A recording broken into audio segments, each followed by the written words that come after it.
every different charity. I'm running for Standing Together Against Domestic Abuse. It's a very small charity, but it's just one part of this ocean of goodwill. It's quite overwhelming. And John, you're also a part of why lots of people are running at all today, because you are a part of Couch to 5K. Your voice is on there, and it's 10 years old, remarkably, this year. It feels like it's gone like that in the blink of an eye, but it's responsible for millions of people getting going. Absolutely, and for many people, the first kilometre is a marathon. The 5th kilometre of doing 5K is like a marathon, but I just think the magic is in beginning these things and setting yourself some kind of target to just do yourself a bit of good. Well, you can hear behind me the cheers there for the elite men who are on the line. I was going to say, you better get going, John, because you're going to be up with them. Maybe, maybe not. Guys, have a fantastic time out there today and just soak it all up. It's a wonderful, wonderful atmosphere, the London Marathon for the masses, but it is time for those elite men to get going. So let me hand you over to your commentary team today. We've already heard from Tanny and Paula and Andrew and Steve, and they will be with you in your ears for the next few hours. Enjoy, guys.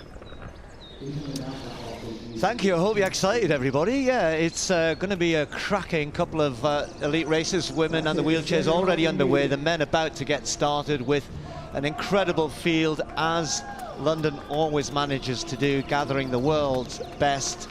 And we have the two men who battled it out last year for 1 and 2. There'll be plenty of British interest as well, with Phil Sessamon back.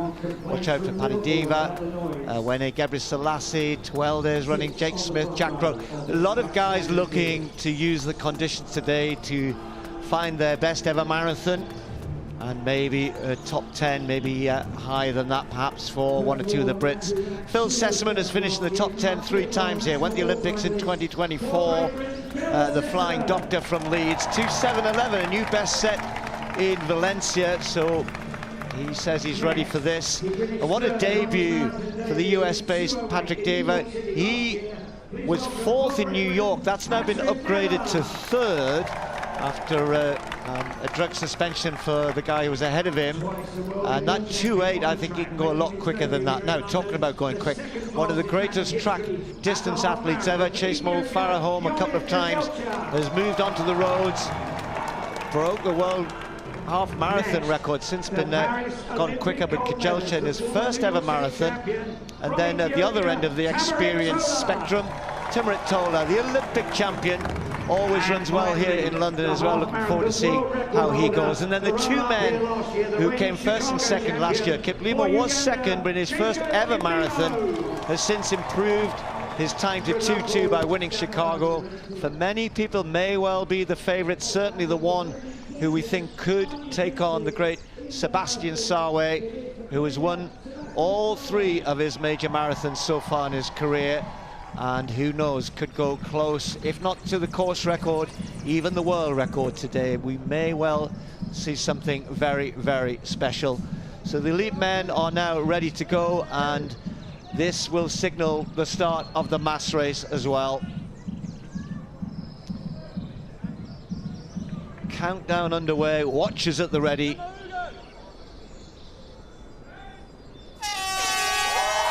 2026 London Marathon is up and running. The elites lead the way, and 59,000 plus will be following them on the long and winding road all the way to the finish line in front of Buckingham Palace. Bigger and better every year. This may well be the finest of all of the editions of the London Marathon. Weather set fair, great field gathered at the front once more. So many stories which we've already been telling you about, and we'll try and follow as many of them as we can. Don't forget to let us know who you're shouting for as well. We'll be calling out your messages as we go through the next few hours. To begin with, though, we will concentrate primarily on the elite races. And sitting alongside me, Paul Radcliffe, I know you. We've talked about how good the women's field is, but this men's race is one which we've all been talking about, well, for months, really, once they start to put the field together. Kiplimo, perhaps somebody whose best marathons are obviously ahead of him. He's still very, very young. And Sebastian Sawe, who so far looks as though he's the man who may yet get close to that magical 2-hour mark in a major marathon. Yeah, I mean, it's the one that people have been waiting for, isn't it? And kind of holding your breath that nobody would drop out as we got closer to the day, because the field that has been put together is awesome. And it's also a field that I don't think they'll inspire each other rather than intimidate each other. And by that I mean sometimes you get a race out there and time goes out the window. Here I think it is in their best interest to run as fast as possible, and as we've seen in the women's race so far, that ball has really gotten rolling very, very fast. So if the men can follow suit, we could be on for something very, very special here today.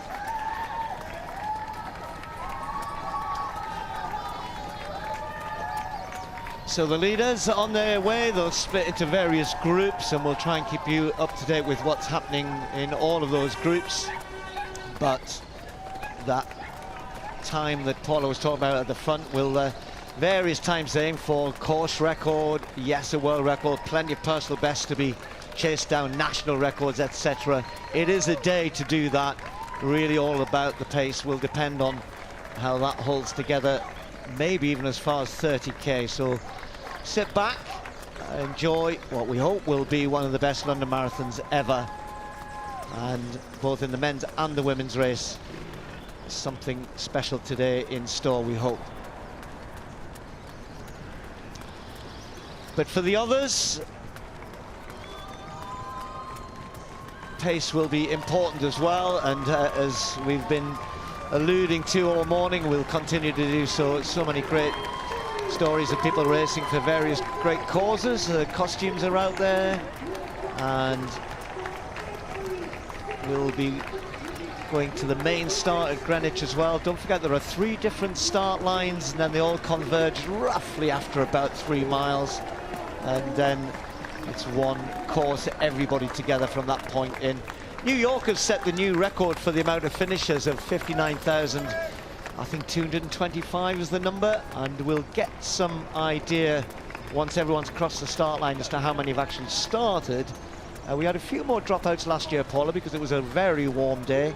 Maybe not quite as warm today, at least we hope not, but if we can get close to that record, it would be phenomenal. What we do know, it'll be the biggest ever London marathon. Certainly, certainly, and hopefully all of these people will get the support out there along the route, and that is one of the things that London Marathon does exceptionally well. I know they had a number of contingency plans last year and again this year, according to what the heat is actually like out there as the day wears on, and the runners will be looked after. They can take advantage of those showers, which I know many appreciated last time around, and hopefully they all make it across that line and we get to challenge New York once more and set the bar again.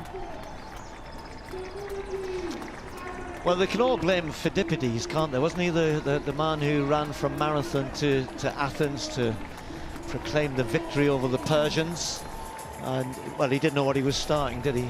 He wouldn't have minded 59,000 people running alongside him and helping him through that, would he? Well, he would have just used a phone these days, wouldn't he? I mean, it was a case of ancient Greek times, and that's when the myth of it all started. Actually, I was reading something. I'm going to bring Andrew in here because he knows about these things. Apparently, Robert Browning wrote a poem about him, and it was that kind of set the kind of Victorian sounds about right. Victorians inspiration about it all. Did he not keel over afterwards, Phidippides? Well, he did. I know. I was trying to avoid that. Okay, good. Nonetheless, he managed to get there before he did.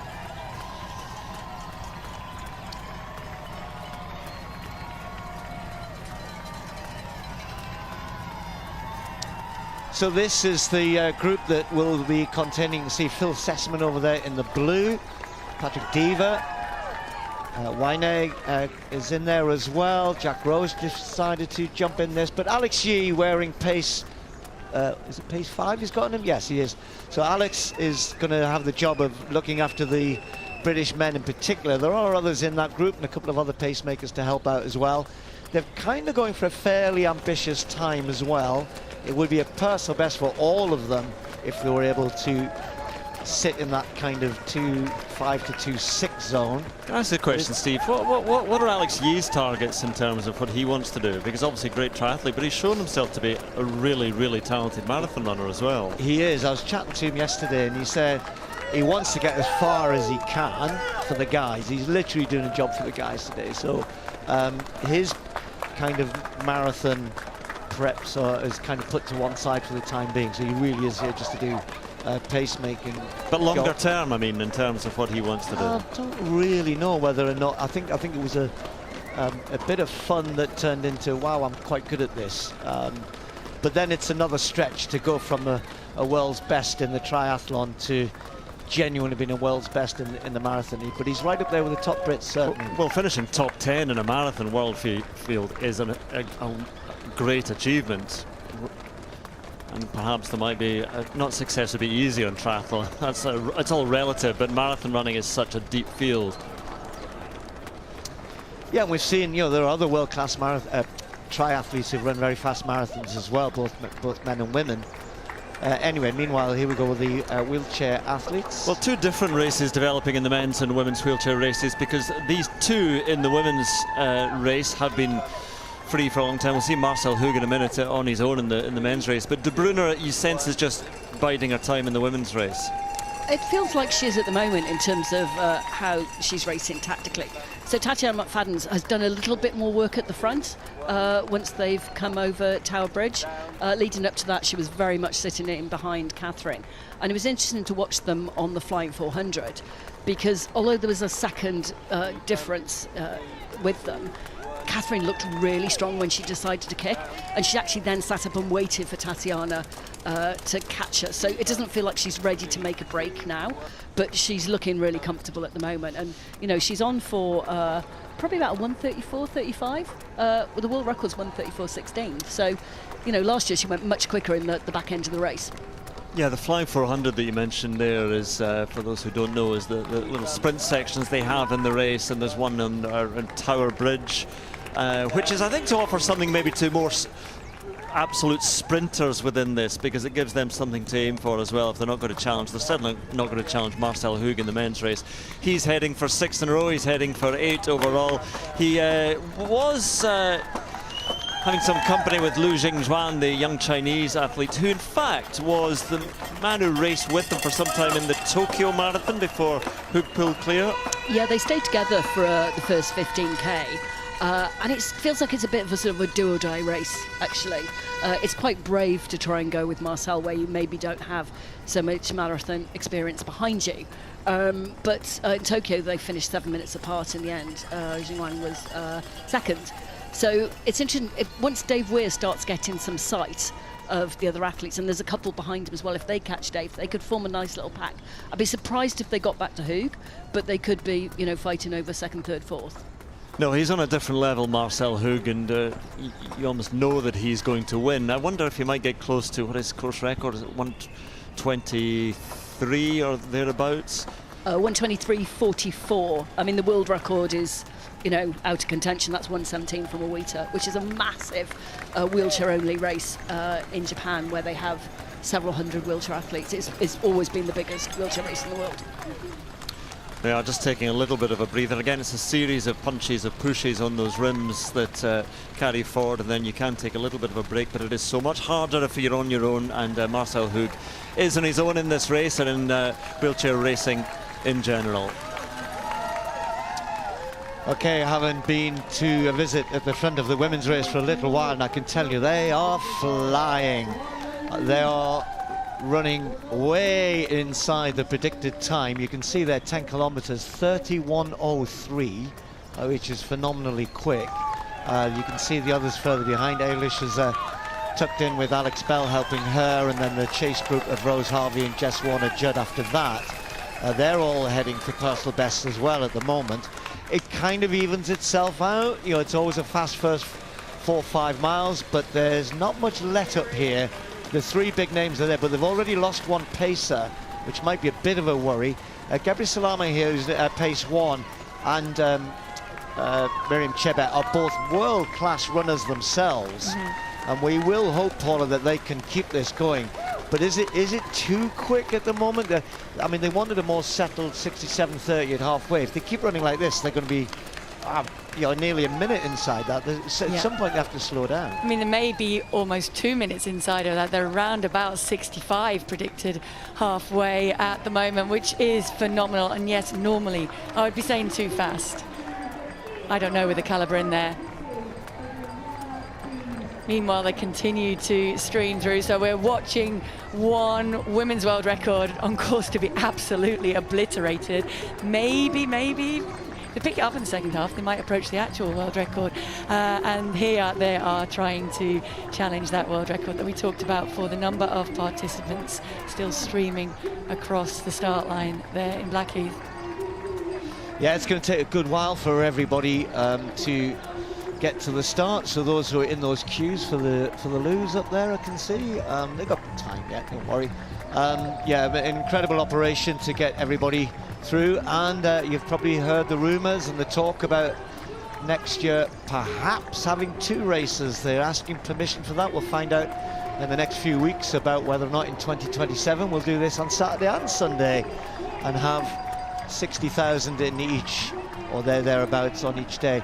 It is phenomenal when you think that over 1.1 million people decided they would like to take part in one of the world's toughest challenges, running a marathon. Yes, in the streets of London, yes, with all of this wonderful atmosphere and camaraderie that goes with it, but 1.1 million, it's staggering that amount of people want to take part. It is staggering. If you look at Jordan there with a 22-kilo fridge on his back, that is phenomenal as well. The numbers out there raising money for charity. He's aiming to get round in about 5 hours, you know. Well, you can keep cool on a warm day. Just open the door. He's hoping lots of people take the drinks out the back. Yeah, lots of London. What sets it apart from some of the other marathon majors is that the amount of charities that so much money is raised for, and the fancy dress. You tend not to see it as much in some of the others. I mean, Boston's the kind of oldest world marathon, but it has a very different feel to it. New York as well. You ran in Tokyo. You completed your 6th star last year. Well done. Thank you. There's a lot out there doing it today. A couple of people, and I know there's a special stand set up a little bit further down the mall where they will get their 6-star medals in style. They won't be thinking about that now, though. They'll just be thinking about getting around out there, ticking off the goals, and for these guys really holding yourself back in those opening miles and maybe not going out quite as fast as the elite women did do. The elite men a little bit more steadily. Phidippides by Robert Browning. Yes, that was it. Well done. Ran and raced like stubble some field which a fire runs through was the space between city and city. 2 days, 2 nights did I burn over the hills, under the dales, down pits and up peaks. You're welcome. And his version has been what's been accepted, because there's a lot of scholars say that he never actually did that because Herodotus or whatever he was had a more contemporary. Herodotus. That's him. Had a more contemporary version and said that never happened. But anyway, what is happening is Eilish McColgan's going along very nicely, thank you. Alex Bell did a great job when athletes ahead of her went ahead a bit too quick. Alex dropped back, worked with Eilish, has got Eilish back to that group ahead of her, and they are spot on their time that they were aiming for, 2:20 as a finish time. So good news there. There's Alex. Has done a great job of working back to the overall pace group ahead. You can see nice and steady there, 5:22, 27, 23, 25. Got herself in a good rhythm. It's just going to be about how long she can hold that through the race. It is, but this is great for Eilish because this is what she didn't have last year. And imagine the psychological boost she just got then when she worked her way back to that group that had earlier on disappeared up the road ahead of her. And she managed to focus on the heels of Alex, who did a brilliant job gauging that, and now has a group to run with, and she's got that feel-good factor of having worked her way into that group and maybe now on ahead. Right, well, the big 3 here, Helen Obiri, Tigista Sefa, Joycelyn Jankowski. We have been waiting for this race for so long, and this is already proving to be a cracking event. Look at that, they're running well under the pace we were told they were going to go. It is warm, not for these guys in the sense they would have contended with this sort of thing on many occasions, but the pace is hot. And certainly for Helen O'Beary, that's where the big question mark is, because Helen's never gone out this pace, never gone out this hard. Sefa certainly has done, and has got a couple of fast times for 2:14 as well for Jep Koskai. So they'll be a bit more familiar with this, but they'll know the pedigree of Helen O'Beary. And the longer Helen stays there, the more they'll get a little bit stressed about it. But I mean, would you be having a... Oh, well, you wouldn't have had a word. You would have just kept going, keep going faster. But I wouldn't have been there at this pace. I'd have been about 5 minutes back down the road. But, you know, those three are very experienced, and they've got two experienced pacemakers. I just wonder whether there's been any conversations. I haven't really seen evidence of that. Saw a safer, didn't we, move up early on and have a word with the pacemakers. Incidentally, one of the pacemakers we've lost, Anchinalo Desi, won Dubai in 2:18.5. So she's a phenomenal runner and not been able to stay on at the pace. But I'm watching the face of Jocelyn Jepkoskai, who kind of made this mistake last year, didn't she? She went out too fast and then she paid. She looks worried at this point, and that has to happen when you've run as somebody. They can't all three keep maintaining this pace to the finish. So somebody's going to have played the tactics right and someone's going to have messed up here. Yeah, and last year Sefa kind of just wore everybody else down off a fast pace. So that will continue for the men. We said we were hoping for something pretty quick, and they've started fast as well. I tend to wait until they get to 10k, because the first 5k polo, first few miles we've said can give us some unusually quick mile splits. It tends to jump around a bit. Then after 10k you get a bit of idea how they're settling down. So they're through about 7 at the moment, and there you can see at 5k those who we expected to be in that lead group were all there. Interesting thing for me, Paul, I said before the start, was chatting to you before we came on air, the Tola, who everyone says, oh, he's a great racer, won the Olympic, has won big, but he doesn't, to use a phrase, doesn't have the wheels at this pace, but he's decided to go with this fast pace. Yeah, I mean, he's been training in that group. I know he trains with Kajelsha, who is one we are really watching to be able to, who certainly does have the pace. And that's the difference, I guess, here. Tola's got the experience over the marathon and kind of knows what it means to go out at a certain pace. For Kajelsha, this will be feeling very, very easy right now. And it'll be that mental game of making sure that he saves enough. But I think Tola maybe has a quicker race in him. He's just not necessarily been in the fast races. He's been trying to perform, or perhaps not been in shape. Okay, thank you. Yeah, one to watch that. So it's a big group, running fast, running very fast. Certainly inside the course record, which Kiptum, who's sadly no longer with us, Kiptum, who set 2 hours 1:25 when he won here. So this is the Brits. Alex E just having a chat there with the guys. Really important that they keep on pace. Okay, some discussions going on there. Does it look like there's a couple of groups together, aren't there? All the Brits are in there together, because one or two were thinking of there must be another group, because I don't see Jake Smith in that group. It's going to be interesting, that, isn't it? I mean, Phil last year went out pretty fast, didn't he? And he paid for it later on, but he now knows he's got a lot of company there from a British perspective. Early stages for them, like for everybody else, but set off with good intent here.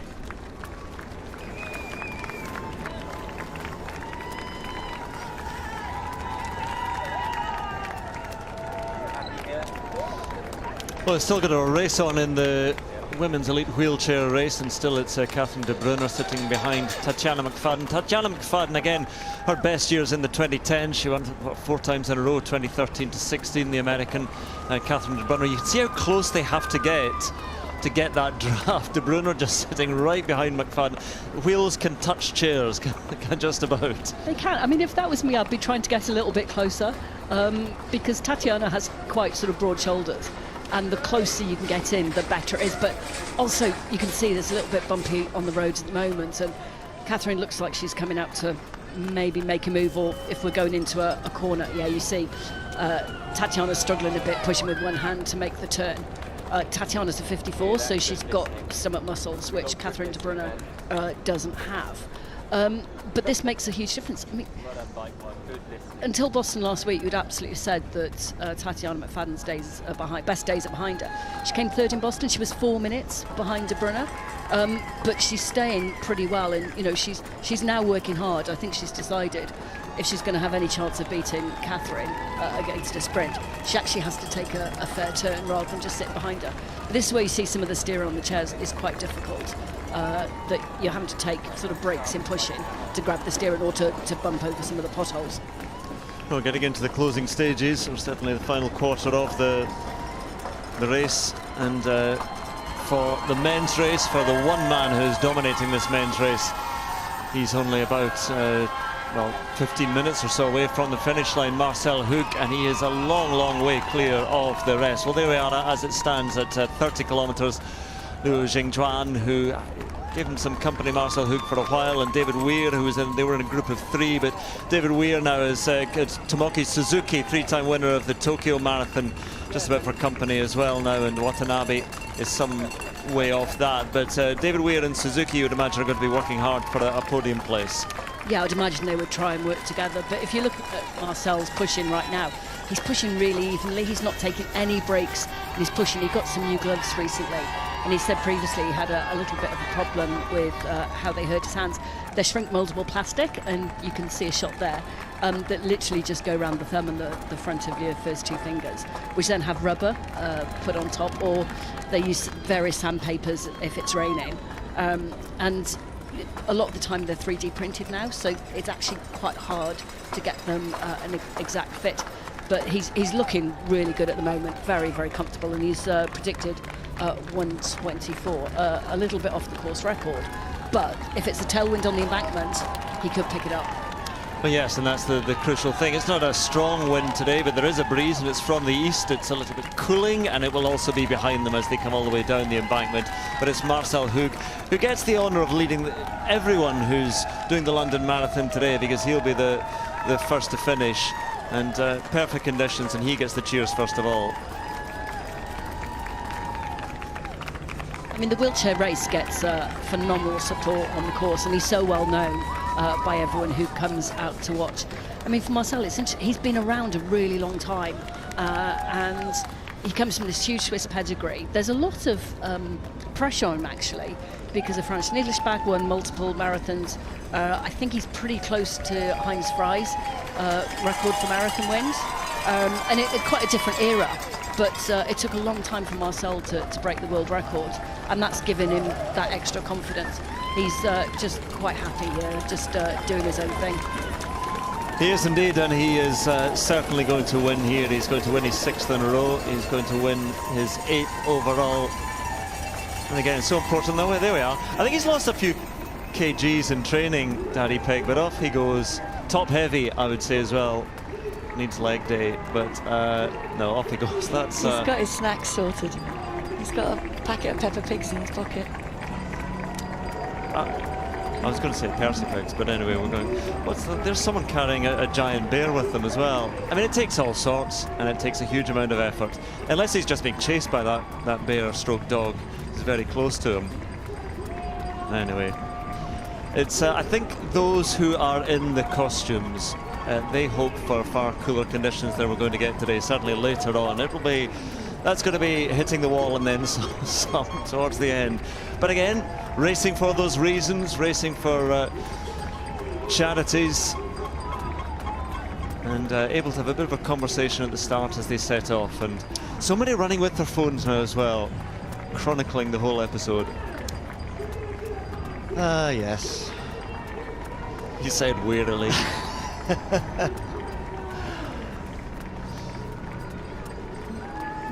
Well, good luck, Daddy Pig. He might. What was that rhyme you used to do to your kids? This little. You'll be wishing was number 2 on the. This little piggy went to market. Yeah. So number 2 was this little piggy stayed home.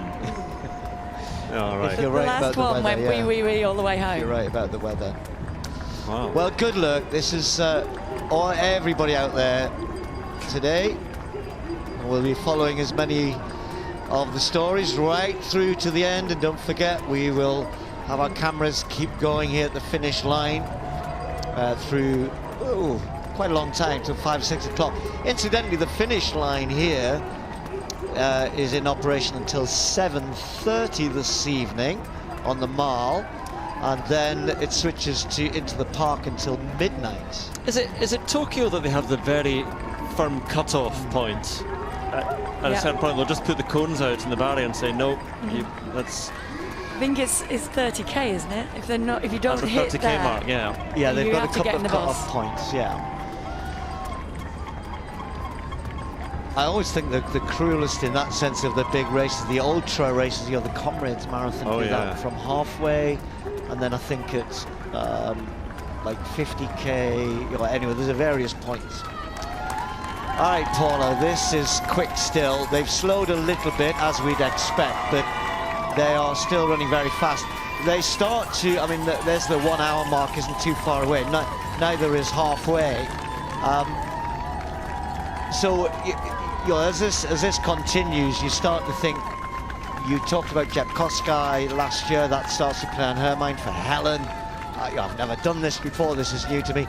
Sefa's the only one in that group of three who you think might be feeling a bit more confident about this. Certainly in the press conference the other day, she was saying, I'm in better shape than last year. Yeah. So she might not be too disappointed with this.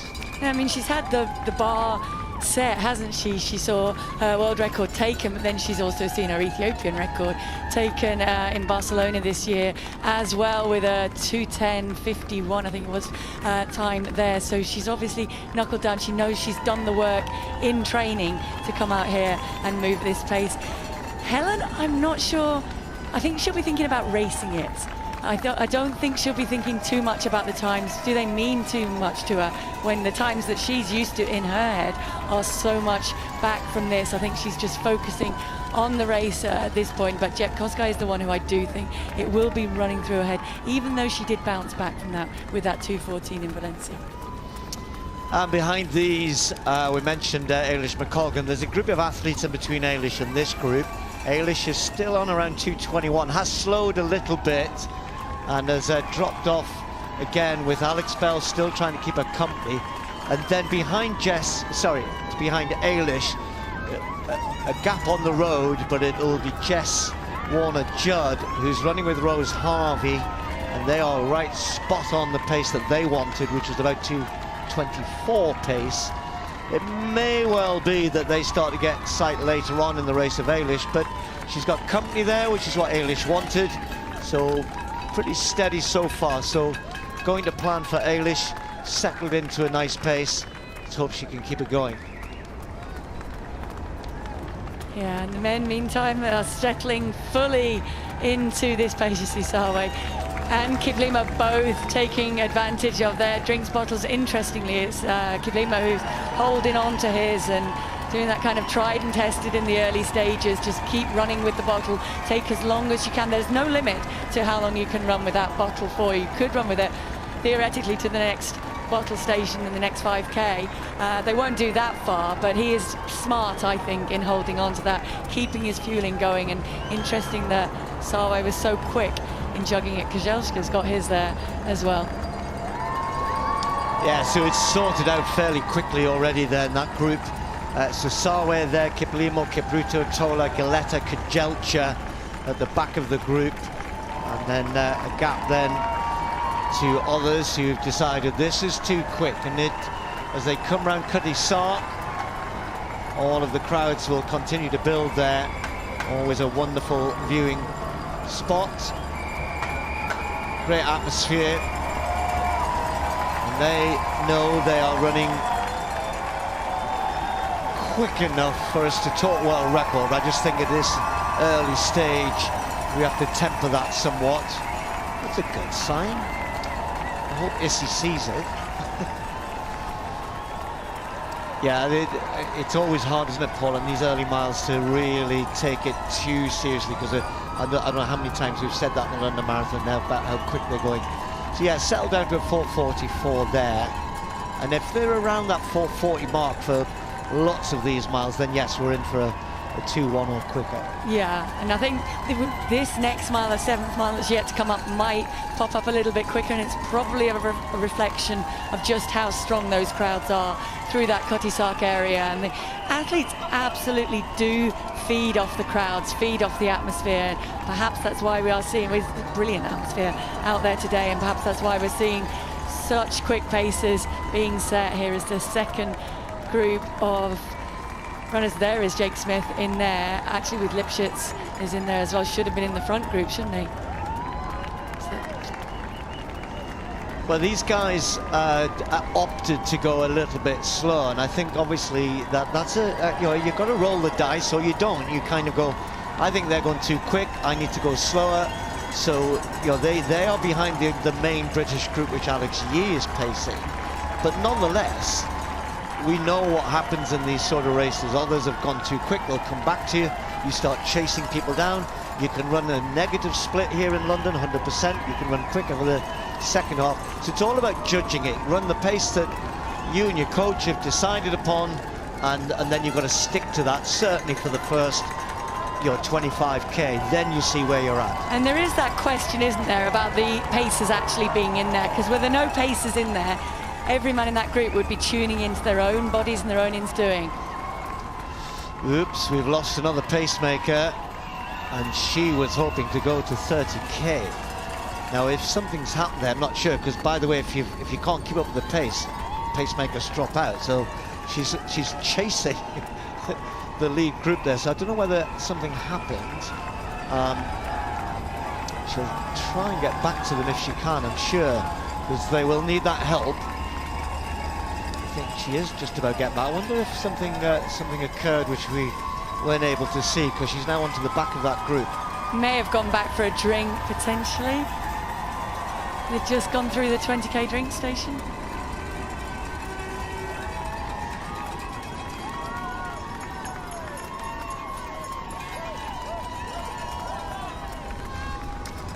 All right, well, she's, that was a good hard throw across, wasn't it? Anyway, this is cracking so far. Look at that, 20 kilometers, 62:41. World record split was 63:12, so they're well inside that. So this is ambitious, I'll put that in inverted commas. I could use other words. Well, I remember some other words that were used for that world record split, actually, and a lot of people were saying they didn't think that she would be able to hold that to the finish, and didn't exactly hold that exact pace, but did still maintain a very fast finish or time through to the finish to set that world record in Chicago. And I'm not betting against them being able to hold it together here. It's just whether that pace has to slow down or steady down, certainly at some point. So we're back with two pacemakers, which is good. Very, very quick. They're approaching halfway in this marathon. The target time had been 67.5 for the pacemakers, and they've obviously, either just by accident or by discussion, they've gone way quicker than that. They continue to look at their watch, but this impacts the race in a big way, because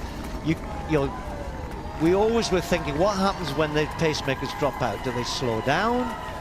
When you go this fast, you really don't want to be in that situation where you start looking at each other. And I know Helen's coach, Dathan Ritzenheim, said Helen isn't going to take it on.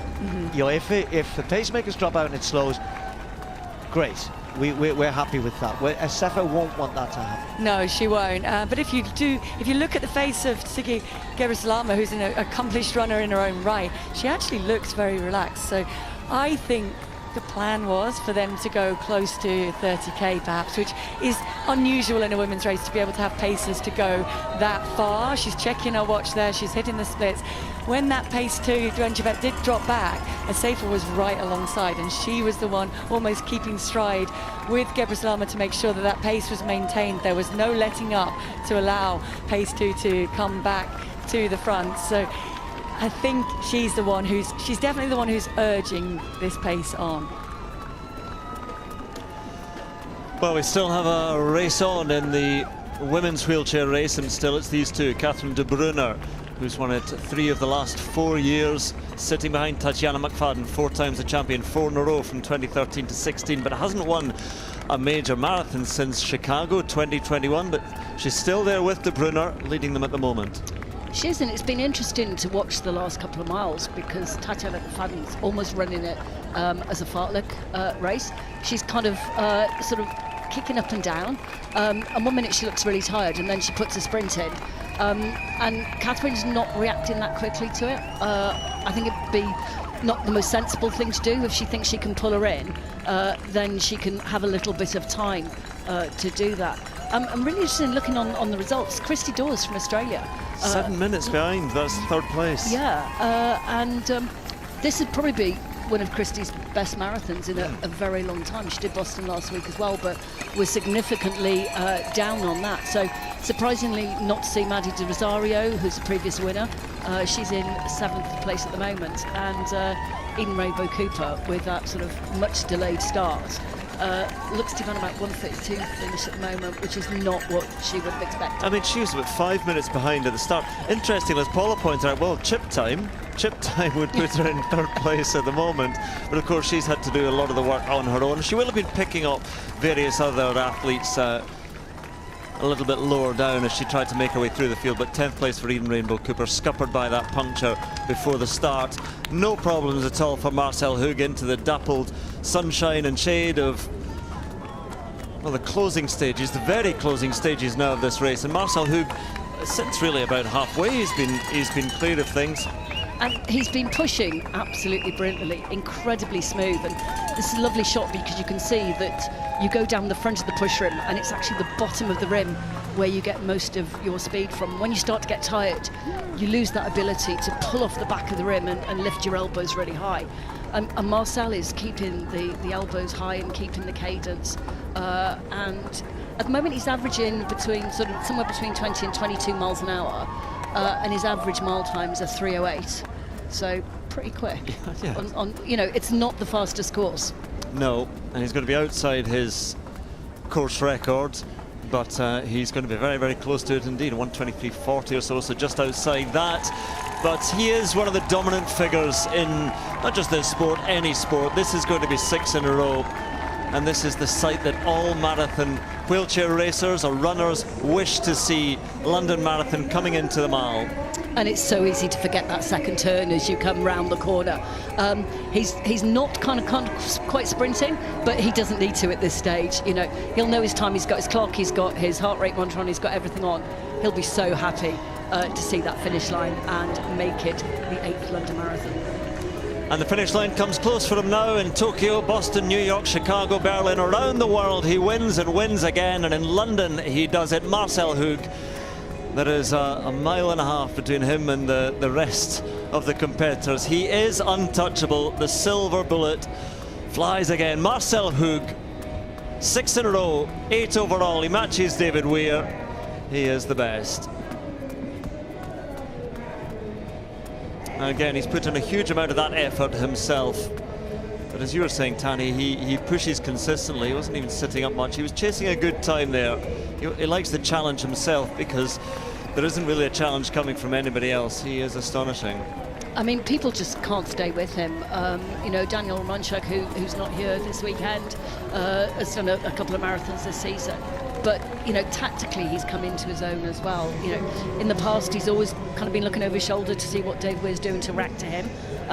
But his times now put him far and away best. He is incredibly dominant. He's got 9 Boston wins. 10 is the record there. We're all kind of debating about when he might retire, but he's nowhere near that yet. Well, nobody can really touch him over the marathon. Well, it was a couple of years ago that they matched the prize money in the wheelchair races and the other races of the London Marathon. So Marcel Hug makes a very good career from it as well. What did I say? That's now 28 out of the last 33 major marathon titles have gone his way. We need to do some maths. Don't. Just a lot. Right, don't do it, Tanny. You'll start crying. You did it for the honour and the love of the sport. There we are. Back to the women's race.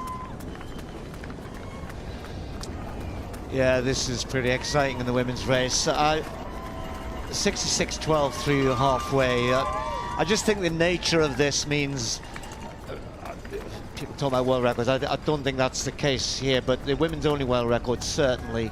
But this is going to at some point develop into, I want to win London Marathon. Helen Obiri, first time here in London. Japkowska has won it before. Asefa, last year's winner. That's the big deal here for these. The time is great, but the pace that's been set is part of the story, isn't it, about who's going to win this? And for Asefa, the story continues that let's keep the pace reasonably good. For Helen, I don't mind if it slows a little bit because she'll trust herself to be quickest at the end. I still think Jocelyn just hangs on as long as she can. But yeah, really interesting. Yeah, or does Jocelyn just conserve enough strength to be able to come through when those cracks start to show? It is really intriguing, and it's how far can those paces go, because that makes a big difference, because all of those factors you just talked about only come into play really once those paces step aside. Is there starting to be a little bit of fatigue there? I mean, nobody be dissuaded from believing in Helen Obiri just because of the style that she runs, by the way. I was chatting to her coach Dathan, and even he said he doesn't know how she's feeling by looking at her because she makes it look hard work. Back to the women's wheelchair race, and is Catherine de Bruyne starting to make her move? I can see in one of my other monitors that in the women's running race that Alex Bell has just dropped out in her support of Eilish McColgan, back there shortly. But de Bruyne against McFadden, this is quite a race, Tani. It is. I think most of us are quite surprised that Tatiana has been able to stay with her so far. There's been a few little kicks from Catherine.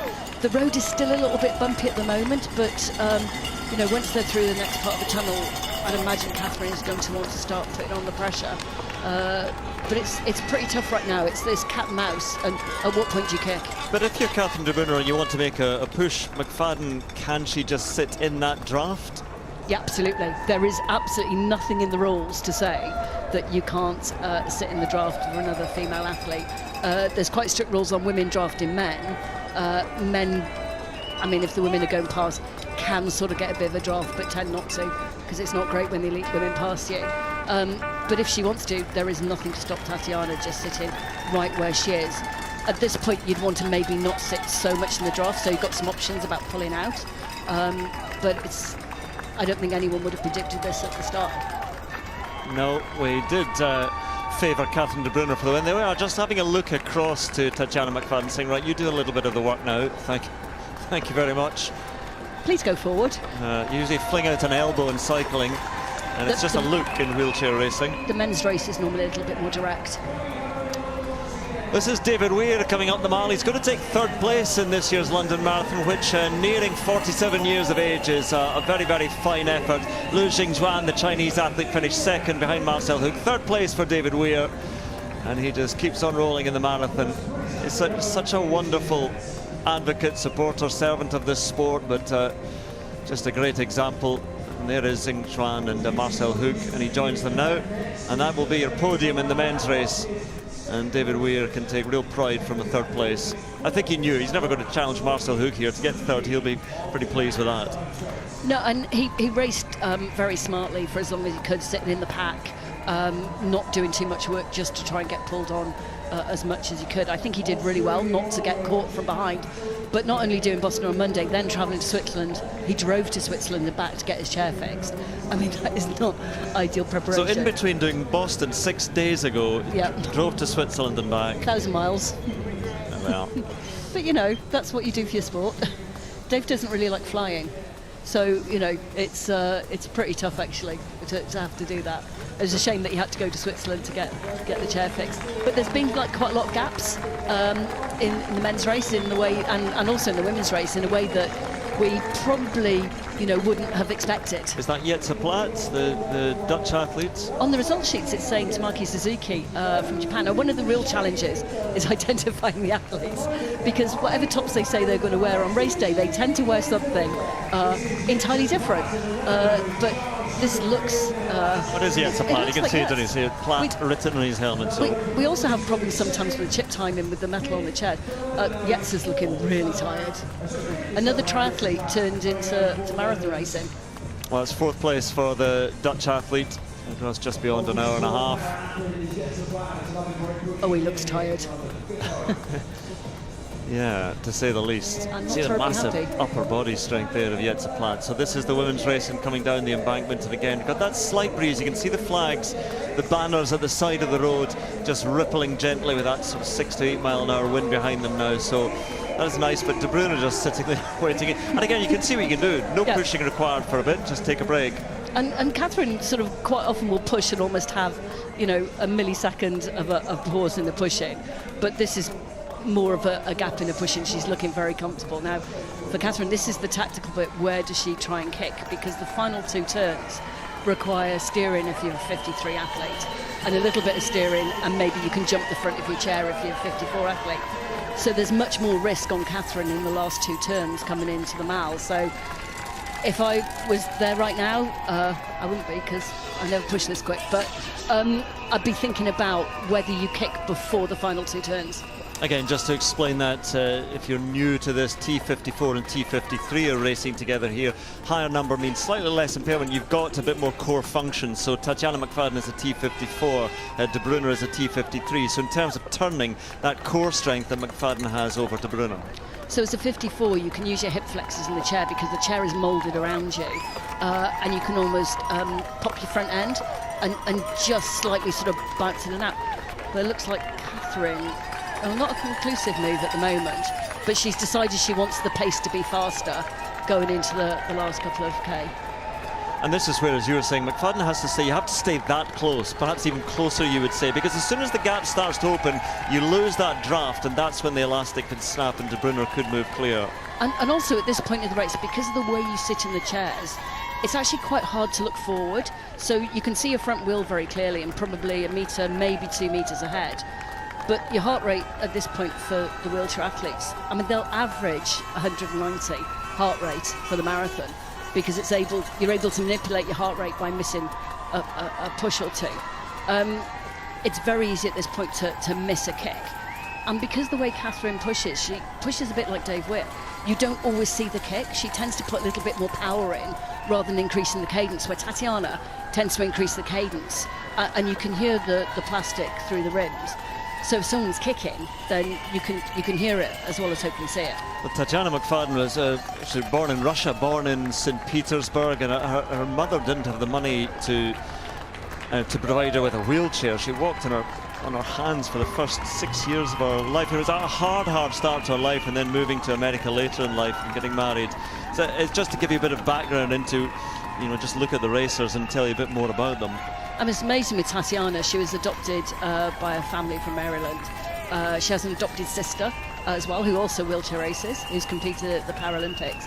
And then Tatjana competed in the Winter Paralympics in Sochi and went and met her birth mother, which was an amazing story in terms of, you know, that connectivity. Yes, her American mother went to that orphanage in Russia, didn't she, as part of some program, and adopted her. It's a very, very moving story. Sitting here behind Catherine De Bruyne, who is the great wheelchair athlete in marathon racing in women's terms of modern times. Tatjana McFadden just before that, along with Manuela Scher, who I think is still in 3rd place at the moment. But can McFadden find something here? This would be a huge surprise if she could challenge Catherine De Bruyne.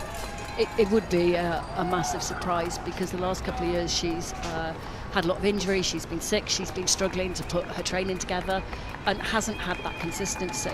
But at her best, she was kind of a big jump away from a lot of the other women. So she wasn't used to necessarily racing in packs either. Well, there's a familiar sight. Sorry, Tani. We're going to come back just for the finish of this race in a moment or two, but an update from the other races. Yeah, still the 3 big names together, Asefa, Jepkoskai and Obiri. They have slowed since halfway, as we were expecting them to. The pacemaker's doing a good job, but I think they're really stretched now. So it's going to be interesting to see what happens. I don't think they'll get too much further. Asefa just going over to grab her drink, or a drink. And in the men's race, they did slow as well from that very fast early pace. but the main contender's still there. Sarway, last year's winner, Kiplimo, just in between the two pacemakers. You can see there Sarway's tucked in behind them. Tall figure of Kajelcha's looked very assured, as you might expect in these early miles, because he's so quick at half marathon. I've noticed he's been hanging on to his drinks longer than most of the others, but that group is a decent early group. Then there's a group further back, and then the Brits are all still together, with Alex Yee leading them at the moment as we get to the end of the women's wheelchair. Yeah, dramatic finish in prospect here. Again, the very scenic finish of the London Marathon, but Tatjana McFadden just sitting in behind De Bruyne. You can see there's a little bit of wobbling on the road there. There's a few sets of cobbles along here where you have to keep really aware, because it's almost like a tiny step up and then the cobbles and then a little bit of a drop down, and a couple of speed humps as well, which all have the potential to destroy your pushing technique and just knock you out a little bit. And it's interesting now, you know, just at what point Catherine's going to go. I'd imagine it's going to be fairly soon, because when she'll want a decisive kick, she won't want to lead it, because it's also a slight uphill to the finish, which is not necessarily in her favour. Who has the power? We know that McFadden has perhaps the slight advantage going round the bends because of her added function, but De Bruyne surely has the power in trying to push here. That gap just inches as McFadden sits in the draft of De Bruyne. Winner of 3 of the last 4 London marathons, De Bruyne. McFadden again won 4 times in a row from 2013 to 16, but it's been a long time since she challenged here. And this is the final set of turns where you saw that Catherine had to come out slightly wider. She had more time off the pushers. This looks where she's actually started to kick. Tatjana just grabbed her frame a little bit there, but this feels like it's the decisive move. You can just hear the clicking of the plastic on the wheels. Yeah, that gap looks as if it might be decisive now, and McFadden will try and pump those arms, but it almost looked like McFadden was giving up as she went round that last but one turn. She kind of sat up slightly and then decided to kind of kick again as she comes through to the finish. Yeah, just coming past us now, and we're looking at that gap of about 10 metres or so now. They've been together for most of this race, but it's on the mile that it matters, and De Bruyne really picking up another of the male competitors as she comes past. De Bruyne is heading for victory again. Look at that gap now as we sail down with them, down the mile, down with Catherine De Bruyne towards victory again in the London Marathon, and it will be second place for Tatjana McFadden, who just didn't have that power in the sprint towards the end there. De Bruyne, like Marcel Hoog, not quite as dominant as Hoog in the men's marathon wheelchair racing, but my goodness, she is the woman to beat. And Catherine De Bruyne takes the title again. I mean, an incredible race from Catherine in terms of being measured and not panicking and thinking through. You know, she hasn't done a lot of back-to-back marathons in the past, so it was unusual. She did Boston and then came to London. A little bit of a smile there. She might have been expecting Manuela Schär to be with her opposed to Tatjana McFadden, but for McFadden, that is a massive step up from recent years. And again, Switzerland are the superpower in wheelchair racing. They've done the double. Well, that's 3 years in a row they've done the double with Marcel Hoog and Catherine De Bruyne.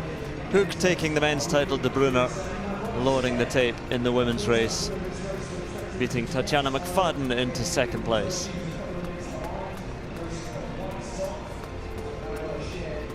It's up to other countries and other individuals to try and keep pace. I mean, it's pretty tough in terms of, you know, the technology they have and, you know, all the training, but it just shows an incredible race today for the wheelchairs. Well, the Marie Curie folks are getting a great reception as they head off on their journey. As I said, the finish line stays open until midnight. If there are people out there you want to give a shout out to, there's a QR code. You can text to 81111 and let us know who is out there for you, who you'd like to give us or give a cheer to, and we'll try and get through as many of the messages later on as we possibly can. And if all 60,000 have got somebody sending a message, and then good luck to whoever's collating that. But yeah, and overall, good luck everybody. That's what we're looking for. There's Laura just going through. That's at Cutty Sark. Yes, it is Cutty Sark. Going well so far. Hey, this is a great place, isn't it?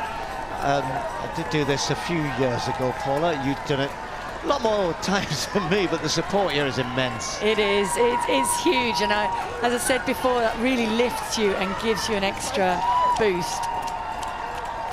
Just back to the finish of the women's wheelchair race, and there is Manuela Scher, who...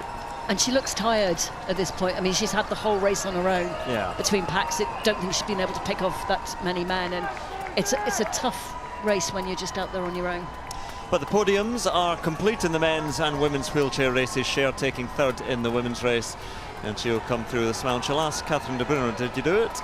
And her fellow countrywoman will say, what do you think? Yeah. That's the extent of my German. There we are, yeah, thumbs up. And she takes third in the women's wheelchair race. All right, well, the guys here at the start of the men's, or the lead of the men's race, are approaching Tower Bridge. It's been a little bit up and down. It did slow for a bit, but they kind of settled back into a good pace again. You can see there, 4:26, 11th mile. It is one of the quicker miles. The 12th one is a little bit of an uphill. This is one of the biggest hills on the route, actually, going over Tower Bridge. If you can say it's a hill, but it's definitely a rise to the summit of the bridge, and then kick off down the other side, and then take your right-hand turn towards Canary Wharf. So they're all still there, Paula. We haven't really had the chance to get a close-up look at too many of them, what they look like, and you wouldn't expect the quality of these guys to be straining too much at this point. But No. On pace? Yeah, on pace, and I think in contrast to the women's race, this men's race is building. So I do think, I mean, it sounds crazy when they actually are running still at a very, very fast pace, but I do think that there is that ability here for them to kick on the second half of this race, and like you said, the second half can be a fast half here in London if you don't overcook the first half, and I think this men's race is really setting up to be that. Kiplimo is bouncing along. Yeah, they are, and the main protagonists we were hoping would be in there. Tola's in there as well.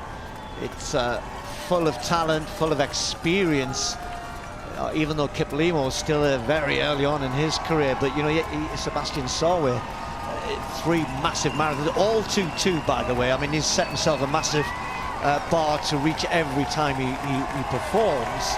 But the pace suggesting that we could be in for something similar. Sawe, we should say, has kind of had injury problems leading into this one, unlike last year. We had lots of indications from him last year that he was going so well. This year, I think he stepped on the rail of a track after in the autumn after his Berlin performance. Found out he then had a stress fracture, had some back problems going into November, December. So really has had a shortened build-up, but. We'll come on to that in a second. We dropped one pacemaker about 5 or 6 minutes ago. Now they've both gone. So this is about the race now, Paula. What happens now? They've slowed down each kilometre a little bit, and I think Sefa will think, right, and you can see that already, this is my chance. Do you think she even gave a tap on the shoulder, because those mile splits were slowing and they'd slowed down to a 5:17 for that last mile before that, so perhaps she even kind of tapped Gebrselassie on the shoulder and said, that's it, you're done now, your work's over, now it's about racing. And that was a definite surge, but now that she's in that front position, there we go, 5:15 for that 17th mile. Now she's doing the work, and the other two really do have to just sit there and wait, and you can see it's actually quite hard for Iberi to do that. She likes to keep a view of the road ahead, so she is behind, and Sefa has to look back to check where she is, but also what Helen's got is a clear view of the road ahead, in contrast to Jep Kosgei, who's just focused on the back of Sefa. Yeah, and this is a tough thing for Sefa, because the other two are not really going to want to do it. I mean, Jep Kosgei, if she was feeling great in the last couple of miles, might give it a go. She's still there, but Helen will wait until she sees Buckingham Palace if she needs to win this. So the onus very much on Sefa to dictate the pace here, as kind of is she talking to Jep Kosgei, or just kind of when you do that whole thing, looking around as she's doing, looking around, there's two parts to that. One is I'm trying to show you I'm relaxed, I'm cool, I'm just checking where you are. But for me also, if I was Helen O'Beary, I'd be thinking, yeah, you keep looking around. Yeah, because totally. you're only going to see me right here behind you. And so anytime you look around, fine by me. It's a sign of weakness. If we talk about why Asafa is doing this, of course she's finished second in the Olympics, lost out in a sprint in the World Championships as well. That's why she's so keen to keep pushing the pace on. And don't forget that Helen O'Beary, when she beat her in those Olympics into that bronze medal position, Helen O'Beary was coming off just 6 weeks of training. Yeah, that Olympic course was brutal as well, wasn't it? A big hill. Okay, so here's Eilish, still with company. She's dropped back to kind of somewhere between 2:21, 2:22 pace. Jess Warner-Judd is chasing her a bit further back. So you can see there now, projected finish has actually just slipped a little bit more to 2:22, 2:26. And this is beginning to mirror the race for Eilish last year, except she's got more company. Andrew? Massive finishers in the women's wheelchair race. And of course, we'll tidy up all the results for you later on. But it's a very, very busy finish there. Maddie de Rosario just crossed the line. Yeah, and she would have expected, you know, Paralympic champion, she would have expected to be a little bit further up the field. And this is Australia's Christy Dawes, whose first Paralympics was in 2000. I think she's now a veteran. Now a veteran. She was at school at her first Paralympics. Yes, again, this is just the site that... that's Patricia, who's also Swiss, another one of the team who has been kind of consistently placed sort of top 10, top 15 in the marathons, but hasn't made it to the podium in any marathons that she's done. But again, this shows how tiring it is for the athletes who've been out on their own.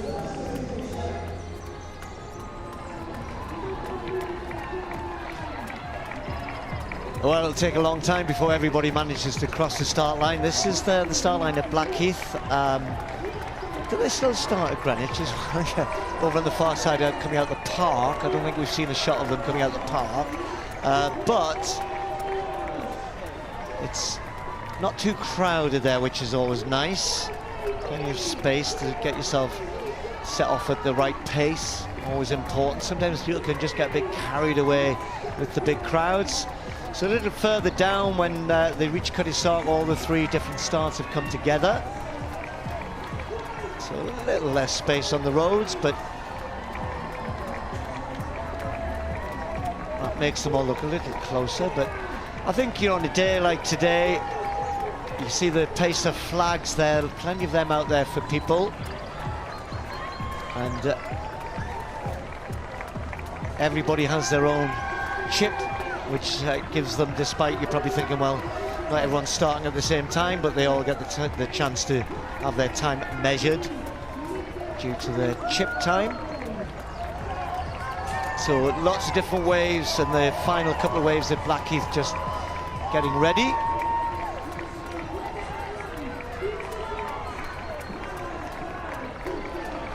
We'll get an update once everyone has crossed the line. You can see there some of the numbers, 78, 76,000.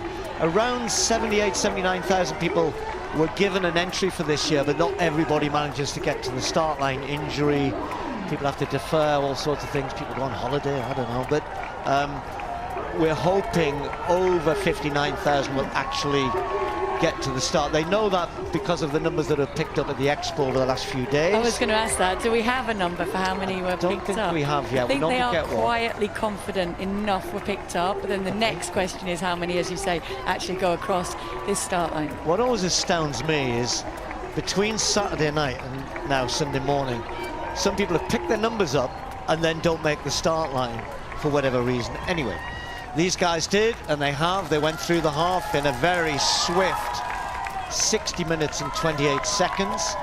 So you don't need to be too much of a mathematician to say just under 2 hours 1. So the course record, 2 hours 1:25. That is in sight.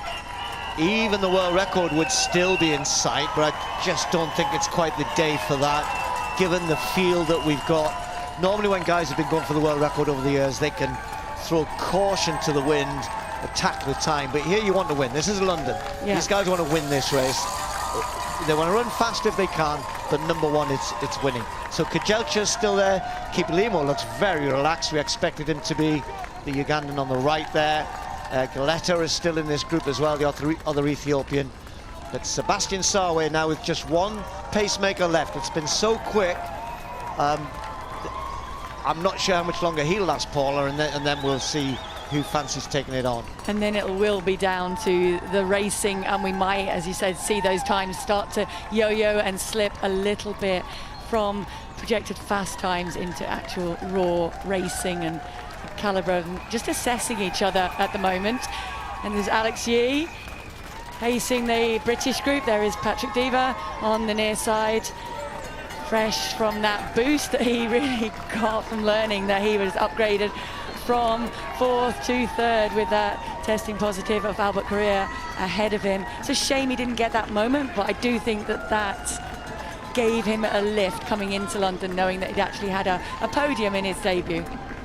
Yeah, Jack Rowe there as well, the tall figure on the far side. A whole bunch of Brits in this group, including Waina Gebrselassie as well, and one or two others I might not have expected. Twelde is in there at the back as well. Twelde, Mohammed still in that group. So a lot of Brits in that, which is great to see, going well, working with each other. Right, well, Jeb Koskai had a little sniff at the front, didn't she? You and I were watching it, and then Sefa was taken that opportunity through these twists and turns a little bit through Canary Wharf. Can start to play on tired legs.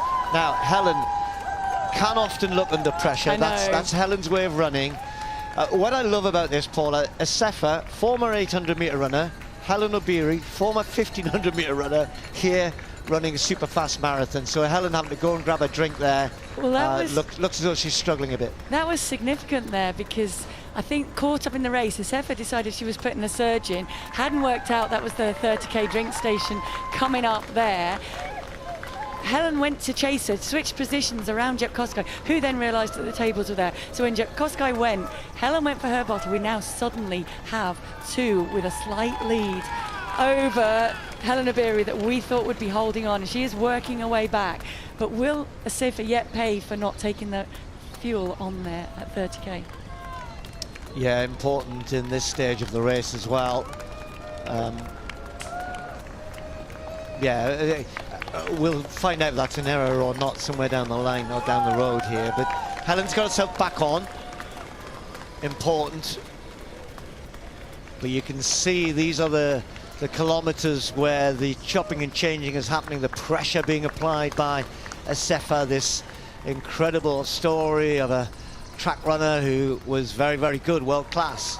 And eventually, when she moved to the marathon, just kind of astounded everybody. And bear in mind, Paula, she's never been out the top two in her marathons so far. An incredible record. You talked about her getting outkicked by Sifan Hassan, outkicked and outmuscled, you could almost say, in that sprint finish in Paris. Helen was a bit further back, as you mentioned, wasn't perhaps in the best shape, but you know, these are certainly two of the best three. Then you throw in Jeb Koskai, who has always been a great competitor, but produced a big fast time in Valencia, 2:14, fourth fastest ever. Or was it fifth fastest ever? Should we qualify? Should we do the Ruth Chepngaitich chat now? Yeah, we can do. So the world record I was talking about earlier is 2:09:53, is it? Is it 50 something, yeah. 56 maybe. Why I'm saying it doesn't really matter. It's kind of a moot point in a lot of people's minds because she subsequently tested positive.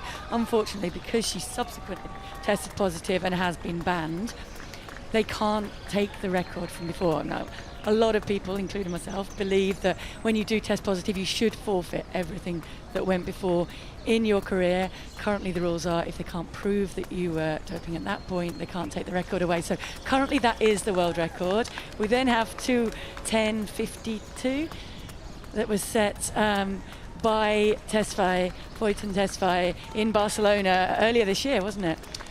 Yeah, so that one has yet to be ratified, just in terms of time. When your world records are done, they have to go back, remeasure the course, etc. So that's yet to be ratified. But you're right, the Ruth Chepngaitich time, it's whether or not you kind of go, am I 4th on the world list? Am I 5th? Is that time going to do? At the moment, that time still stands, and you're right, a lot of people think it shouldn't. I'd agree with you. So, nonetheless, I think we're heading for a women's only world record, we can say that.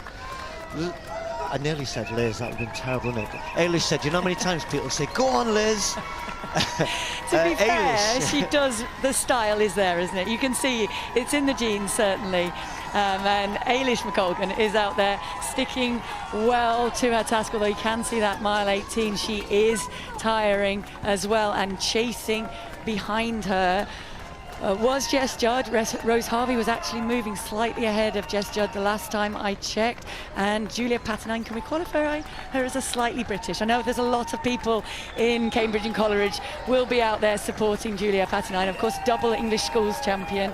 I don't think she won the Mini, she certainly took part in the Mini and won the Vitality Westminster Mile. Yeah, you're right. At 30k, Rose Harvey had moved ahead by about 10 seconds of Jess Warner-Judd. Julia, another 8 seconds behind Jess. So those three, kind of, you get the feeling by the time we get the embankment, may well have Ailish in their sights. Meanwhile, front of the men's race, another feed station. Looks like they've just broken up a little bit because of the feed station. Sebastian Sarwe and Kajalcha there. Kiplimo does have his drink, is just taking it on board. Tola is still there. So yeah, this is interesting, isn't it? Because they're joined by Kipruto as well, and Galetta. Kipruto, former winner here. So a couple of these, as you mentioned before, train with each other as well.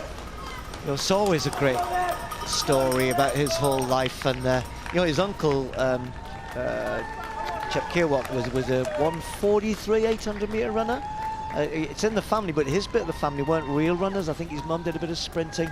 Very small village he came from. Okay, sprinters aren't real runners. We are on marathon day, come on. We are. You can say that today. Athletic genes of some description, but yeah, you know, he came from I mean, a lot of people coming from Kenya, Ethiopia, that maybe coming from some of the places where a lot of running is done. It wasn't quite the case for him. He was a bit of a late, they discovered him a little bit late. I think his teacher certainly was one of those who said you really should give this a go. So, you know, it's taken him a while to find the marathon eventually, and because I think his uncle wanted him to run 8 and 15s, and he did for quite a long time in his early running career. Just wasn't good enough.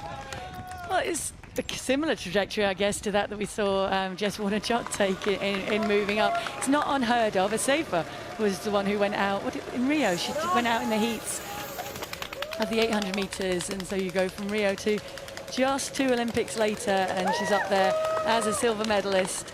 But I don't remember that bit. Is that a new bit? I don't remember going through a bike path. Roads change, you know, I know, it is a while since I've been out. Even last year, I don't remember them going through there. Yeah, there have been a few tweaks over the years, as mentioned, so it gets remeasured on a regular basis. Traffic furniture gets put in place, corners get rounded off, etc. But yeah, essentially it's the same route. It is worth talking about the kind of different ways in which these guys have arrived at the marathon as well. You talked about Jess, I mean Ailish as well. You know, Ailish could run she started out as a steeple chaser really in her early